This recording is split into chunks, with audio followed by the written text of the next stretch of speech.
말씀 나누겠습니다. 하나님 감사합니다. 2020년 한 해를 마무리하는 마지막 주일 예배를 하나님께 올려드리고 있습니다. 말씀을 선포하고자 합니다. 저는 감추어 주시고 우리 하나님만 이 말씀을 통해서 드러나기를 소망합니다.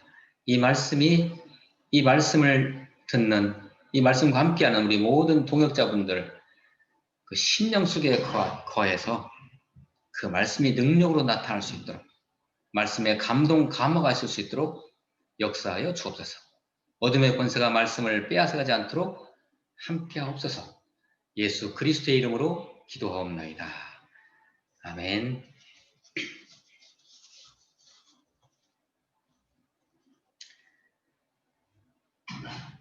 네. 계속 저번 25일 날 우리가 성탄절 예배를 하나님께 올려드렸는데 바로 또 예배가 있고 또 이번 주 목요일 날은 또 송구영신 예배가 있는데 정말 그야말로 예배 풍년입니다. 좋죠? 네? 네. 비대면 예배이긴 하지만요. 자, 이제 2020년 마지막 주일 이런 제목입니다. 그래도 오직 이것뿐 용서입니다. 제가 다른 말씀을 준비를 하고 있었는데요. 우리 주님께서 이 말씀을 선포하시라고 갑자기 주셔가지고 제가 어제 갑자기 이 말씀을 준비했습니다. 용서입니다. 용서. 지난 한 해를 돌아보면서 제 개인적으로 제일 후회되는 일이 있습니다. 그것은 용서를 실천하지 못했다는 것입니다. 이 타인을 용서한다는 것은 내 자신에 대한 용서부터 시작합니다. 실은요. 자기 자신을 용서한다는 것은요. 자신 안에 용서가 있다는 것입니다. 하나님으로부터 예수님으로부터 오는 용서죠. 오늘 우리에게 주신 말씀은 바로 직전의 말씀, 주님께서 가르치신 기도 말씀에 이렇게 쓰여 있습니다. 마태복음 6장 12절 말씀인데요. 우리가 우리에게 죄 지은 자를 사하여 준 것 같이 우리 죄를 사하여 주셨고, 그래요. 좀 거꾸로 된 것 같죠? 그죠? 우리가 우리에게 죄 지은 자를 용서해 준 것 같이 우리 죄를 용서해 주셨고. 그러니까 이게 무슨 얘기냐면요. 내가 용서의 삶을 살고 있다는 것은, 내가 누군가를 용서할 수 있다는 것은 내 안에 뭐가 임한 거예요? 하나님의 큰 용서가 임한 거죠. 그 얘기입니다. 예수님께서 우리 죄를 용서하기 위해서 각종 여러 고초를 다 겪으셨죠. 생명까지도 바치셨죠. 예수님께서 우리의 죄를 용서하시기 위해서. 우리는요, 아주 값비싼 값싼 용서가 아닙니다. 아주 값비싼. 하나님이 스스로 목숨을 버리시는 그런 아주 값비싼 용서를 이미 받은 자들이죠. 그런데 왜 내가 내 자신을 용서하지 못할까요? 용서하지 못하는 것은 내 안에 이미 있는 용서를 내 삶 속에서 누리지 못하는 것입니다.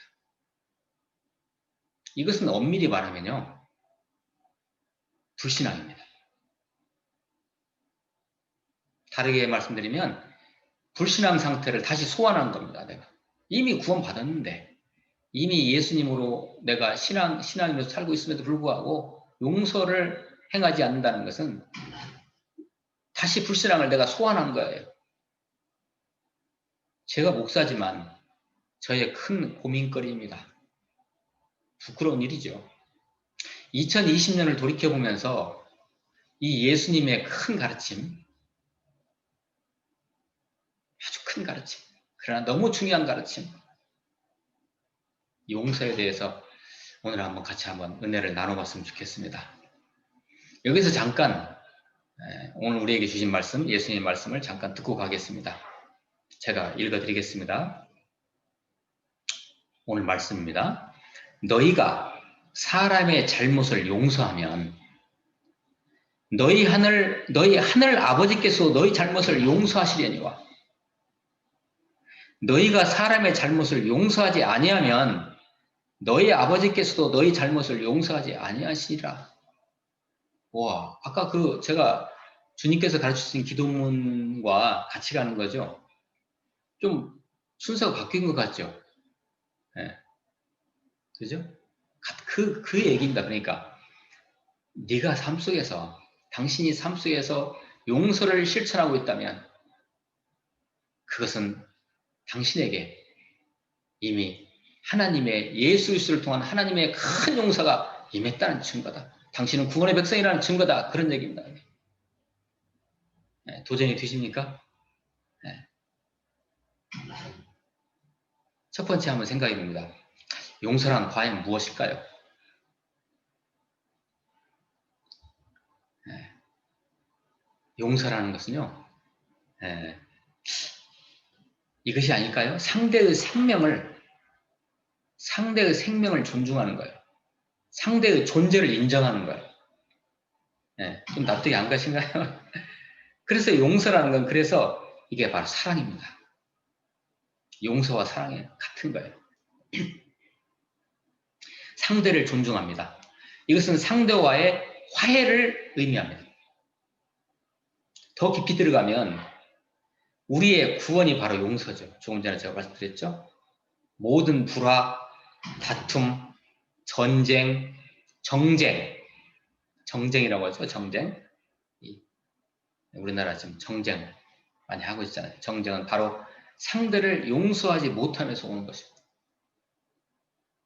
용서하지 못함은 어떻게 보면 이 시대의 아이콘입니다.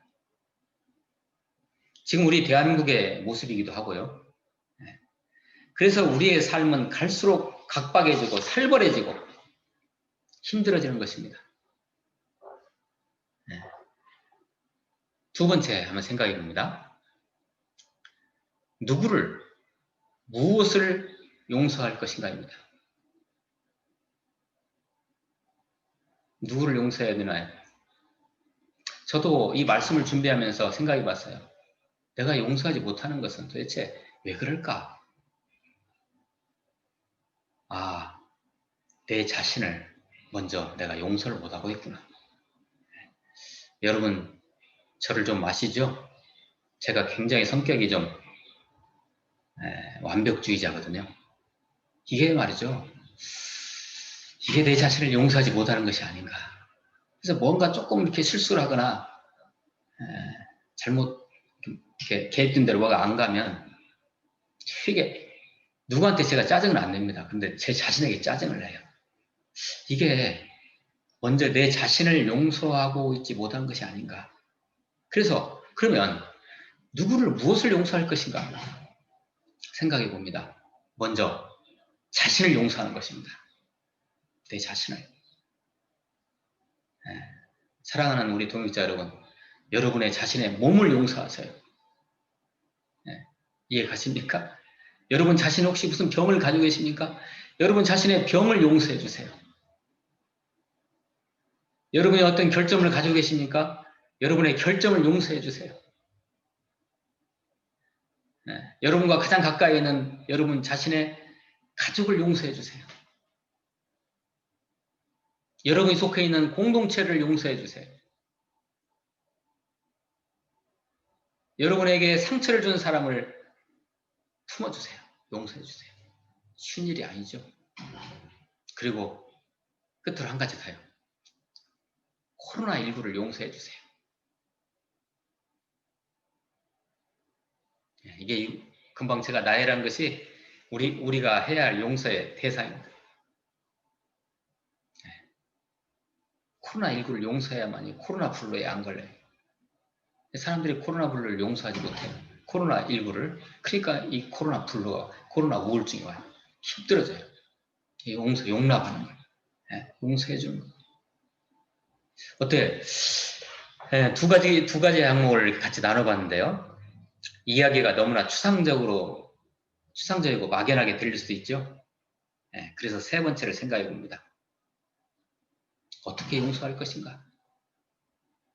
목사님이 용서하라고 얘기하고 성경 말씀에 예수님의 가르침에 용서하라고 했는데 그럼 어떻게 용서할까요?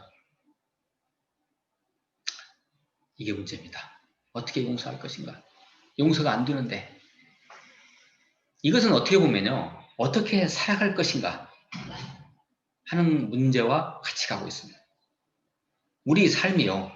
용서가 안 되면 굉장히 힘든 삶의 어떤 흐름들이에요. 지금 삶이. 예. 그래서 어떻게 용서할 것인가 이 문제는 어떻게 살아갈 것인가 이 문제입니다. 먼저 왜 용서가 그렇게도 어려운가를 생각해 봅니다. 에고라는 말 있죠. 에고. 나의 가짜자. 에고. 예. 나의 죄된 자아죠. 이 나의 죄된 자아, 거기에서 오는 탐욕, 독선 이런 것들이 앞서기 때문에 용서가 안 되는 것이 아닐까요? 나 하면 절대로 용서가 안 됩니다. 그렇죠? 네. 이렇게 말씀드리는 것마저도 어떻게 보면 추상적으로 들릴 수 있죠. 좀 더 얘기해 봅니다. 그러면 일단 나의 가짜자, 나의 죄된 자, 에고죠. 에고가 발동이 되면요. 절대 용서가 안 됩니다. 에고가 내 안에서 들끓면 네. 불편한 느낌, 분노가 극에 달하게 되죠. 그죠? 네. 여기에서는 용서가 안 됩니다. 그 상황에서 용서한다는 것은 대단한 거예요. 그냥 참아내는 거예요. 그건 용서가 아니에요. 그래, 내가 참지. 내가 참 분노가 일어나는데 내가 네 앞에서 참지. 이것은 용서가 아니에요.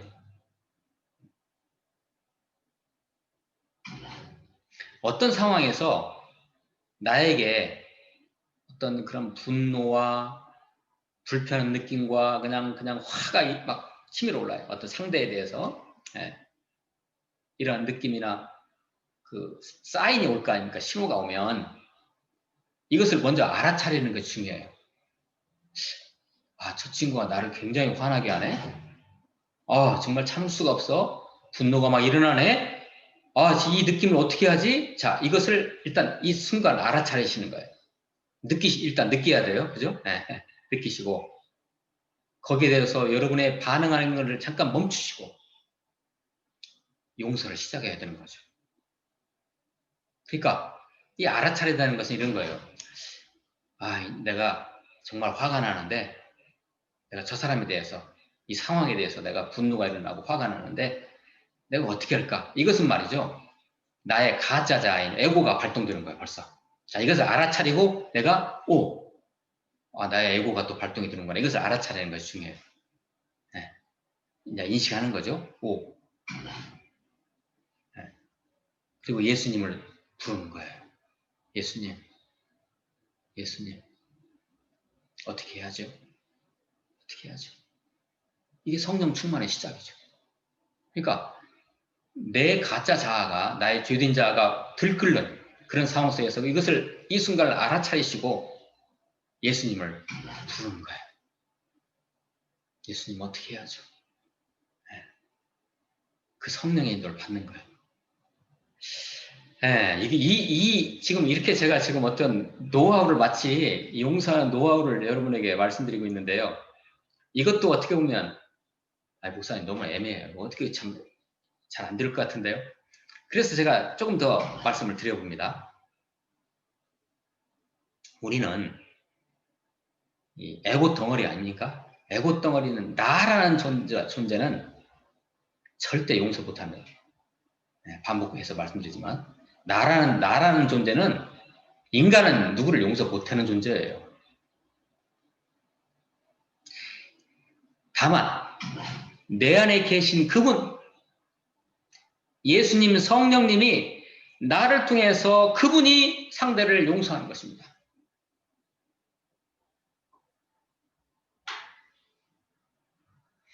그분이 나를 통해서 이 상황을 상대를 용서하도록 내가 도구가 되어야 됩니다. 그래서 안간힘을 써서 내가 성령의 통로가 되도록 해야 하는 것입니다. 이게 우리가 해야 할 일이에요. 바로 이게 이제 용서를 함에 있어서 성령의 통로가 되도록 해야 해요. 바로 그때 나는 내가 성령의 통로가 되면요. 그때 나라는 존재는 에고가 아닙니다. 근데 뭐예요? 성령의 인도를 받고 있는, 예수님의 인도를 받고 있는 또 다른 나의 순수한 영혼 존재죠. 그죠? 바로 이때 나의 에고, 탐욕, 독선, 상처, 쓴뿌리가 싹 사라지는 거죠. 그래서 용서가 나가는 것입니다. 좀 정리 되셨나요?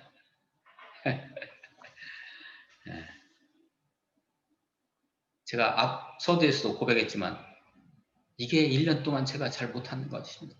잘 안 돼요.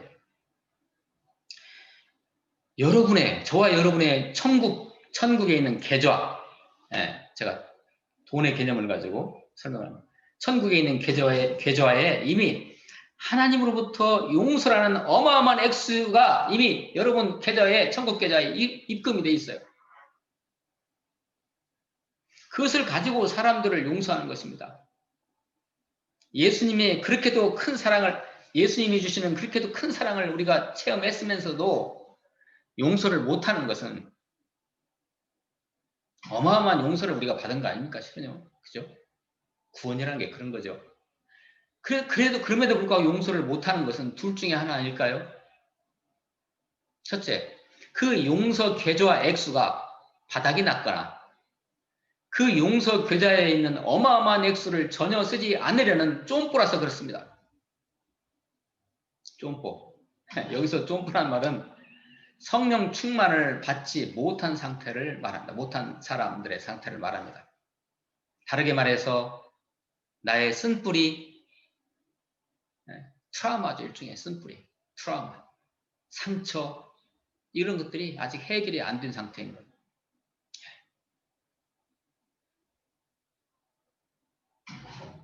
이제 하나 더 생각해 봅니다. 용서라는 건 참 어렵습니다. 우리 주위에 맨날 쌈만 하잖아요, 지금. 그죠? 우리나라도 그렇고. 당과에 싸우고, 정치가 성향이 다르니까 싸우고, 우리는 코로나와 싸우고 있고, 이런 우리가 서로 싸우고 갈등하고 힘든 가운데서도 하나님의 말씀인 성경은요, 그래도 용서라고 명령하고 계십니다. 그래도 용서하라. 제가 말씀을 한 3개 정도 가져왔어요. 용서에 관계되는 말씀을 한번 제가 읽어드릴게요. 마가복음 11장 25절 말씀인데요. 서서 기도할 때 아무에게나 혐의가 있거든 용서하라. 그리하여야 하늘에 계신 너희 아버지께서도 너희 허물을 사하여 주시리라 하시니라. 이것도 순서 바꿔줬죠. 그죠? 그러면 여러분들은 이 대목에서 이렇게 하나님께 따지실래요? 하나님, 저를 용서해 주세요. 그럼 제가 용서할게요. 아니, 이미 용서 받았잖아요, 우리. 그 다음 말씀이요. 누가복음 17장 4절 말씀. 만일 하루에 7번이라도 내게 죄를 짓고 7번 내게 돌아와 내가 회개하노라 하거든 너는 용서하라 하시더라. 그러니까 누군가 여러분 앞에서 계속 여러분을 계속 똑같은 그런 상황으로 계속 괴롭혀요. 그래도 계속 용서하라 이런 7번이라는 건요. 꽉 찬 숫자예요. 그러니까 끝까지 용서하라는 것입니다. 마태복음 18장 22절 말씀입니다. 예수께서 이르시되 내게 이르노니 7번뿐 아니라 7번을 70번까지라도 할지니라. 뭐를 용서를 해요? 주님 이거 못합니다. 저 이거 못하죠. 우리는 못하죠. 주님이 하십니다. 주님이 용서하시도록 내 안에서 나를 인도하시고 용서하시도록 내가 그분께 내어드리는 것이 우리가 해야 할 일입니다. 다시 말씀드리지만 어쩌면 인류의 역사를 돌아보면 숱한 용서하지 못함으로 이어지고 있어요. 어디서부터 시작돼요? 아담과 하와부터 시작돼요. 서로 용서하지 못해요. 그것이 이제 가인과 아벨, 가인의 어떤 살인사건으로 이어지고, 그죠? 지금까지 이어지고 있어요. 지구촌 보세요. 지구촌의 사람들 전부 용서하지 못하고 있어요. 우리 대한민국의 현실도 그렇고요. 그리고 우리 주위의 현실도 그렇지 않나요? 네. 세상이 온통 용서하지 못함으로 가득 차 있습니다. 이런 상황 속에서 코로나19는 사라지지 않고 있고 2020년이 저물고 있습니다. 조금 신비적인 그런 얘기 같지만 아마 우리가 기도하면서 저 코로나19에 대해서 우리가 용서하는 마음을 가지고 기도한다면, 그리고 우리를 통회하고 잡아가는 마음을 우리가 회개한다면 아마 코로나19가 빨리 사라지지 않을까요? 이런 말이 있습니다. 죄와 두려움은 세상을 붙들지만 용서는 세상을 놓아준다.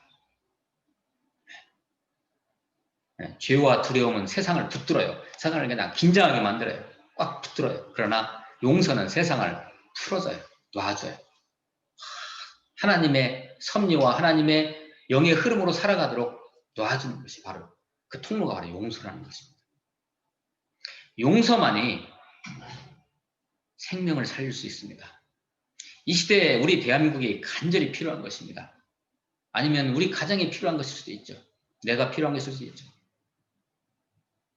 바로 이것은 사랑이죠. 사랑. 용서, 사랑.